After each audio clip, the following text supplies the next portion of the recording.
Hi, I'm Ryan with Front End Audio, and this is the Fairchild 670 Stereo Tube Compressor from Heritage Audio. That's right, this is their clone of the classic and legendary Fairchild 670. And we are going to crack this open and take a look at it out of the box. So let's do a crossfade or something and get right to it, all right? Okay, so before this takes center stage, I want to talk about the packaging so that you can see how much care Heritage Audio puts into this, ensuring that these units get to their destination safely. The box that I had up here on the table was the product box. That was in a larger shipping box that was floated on these cubes.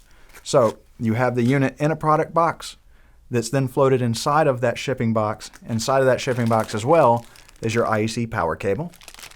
When you open up the product box, you see the faceplate of the unit is covered in this plastic to keep it nice and protected, but that is also covered by this piece of foam. Okay, so you have this nice big thick piece of foam covering the faceplate and this wrap over it. And then you have this big container right here that the unit actually slides down into.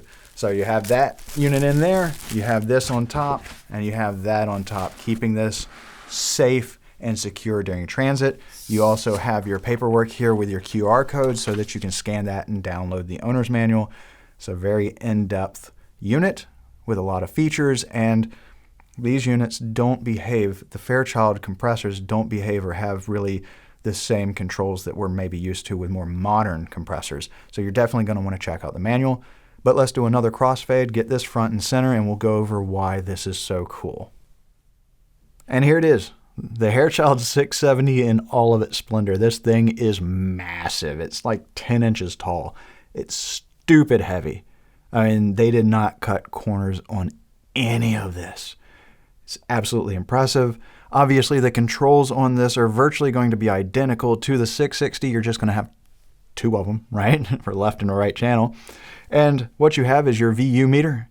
You have your power LED as well as your power switch. Right here you have your meter switch, and this is going to show your gain reduction as well as your meter zeroing and your tube balancing. And you have your adjustable screws down at the bottom for metering and your tube balancing. You have your input gain, and that's going to allow for you to have it wide open or attenuate up to 20 dB. You have your AC threshold, and that's basically your threshold, just like on any other compressor. You have your DC threshold, and that is going to be how you adjust your ratio, your knee, and your curve control. And then you have your high-pass sidechain filter, and that is going to be adjustable from off to 350 hertz. And then here's where it gets cool. There you have your modes. You have independent, you have a linked for stereo. So obviously independent means the left and the right channels are independent of each other. The linked is for stereo applications where the top left control applies to both the left and right channel.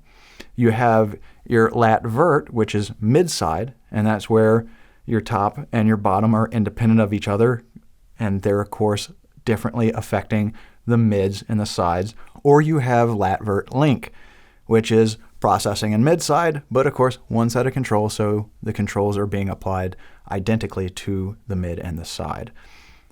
Really cool, very flexible. One of the things that I love about these is how you can really get things to be tight and forward, or you can get them to be open and floaty, or we'll get into that in a little bit, but let's flip this over real quick and check out the back, because the back, it's impressive.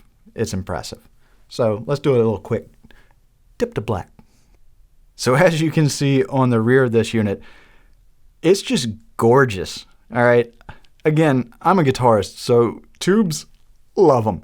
There's 22 tubes on this compressor, 11 per channel. You have 9 transformers on this thing. And if you look at it, made in the USA, made in the USA, made in England. It's like, this is made in Madrid, Spain, the entire thing, right?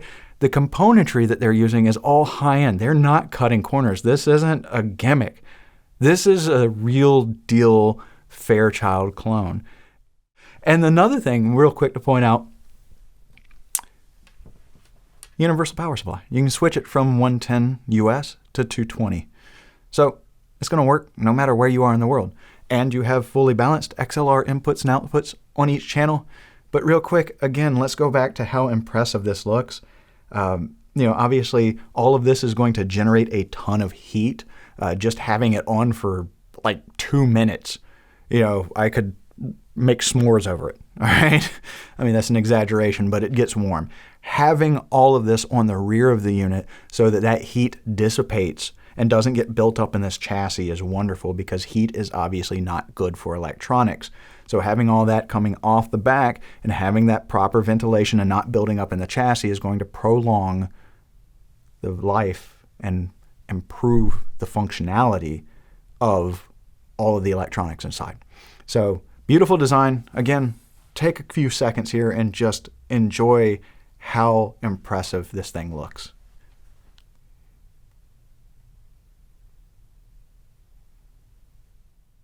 So as you can see, this is an extremely impressive piece of gear. It's very well built in Madrid, Spain, where Heritage Audio is based out of, using high-end componentry.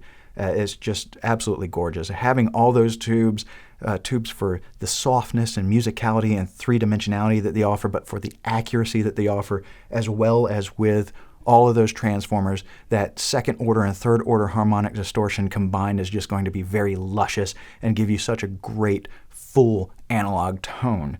And this is a very powerful compressor that you can use in tracking, mixing, and mastering. And you can use it it's even more powerful when you realize independent channels, stereo, and mid-side. Again, it's like in independent mode, right? You can do kick and snare, kick and bass and vocal. You don't have, you can track through this, right? You can track your kick and your snare through this.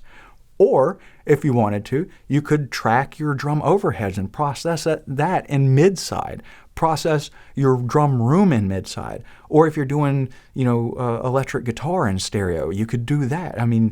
You can track through this. Again, you can mix this. Say you tracked your kick and your snare through it, but now you want to process your drum overheads or your drum room or even your drum bus, and then you could process the stereo after the fact in mixing, right? That's one thing that I do with Fairchild style compressors is drum bus. I love doing drum bus. I love doing mid-side. I love getting the sides real kind of like silky and open, and I like getting the center, getting that mid really tight and punchy, and blending that in with the unaffected track and doing, that parallel processing to make the drums even bigger and more dynamic and really cut through, because as a punk rock, heavy metal guy, I've got a lot of mids going on. I've got a lot of guitars going on. Those drums have to really cut through. And then, again, you can be subtle with this. It doesn't have to be aggressive.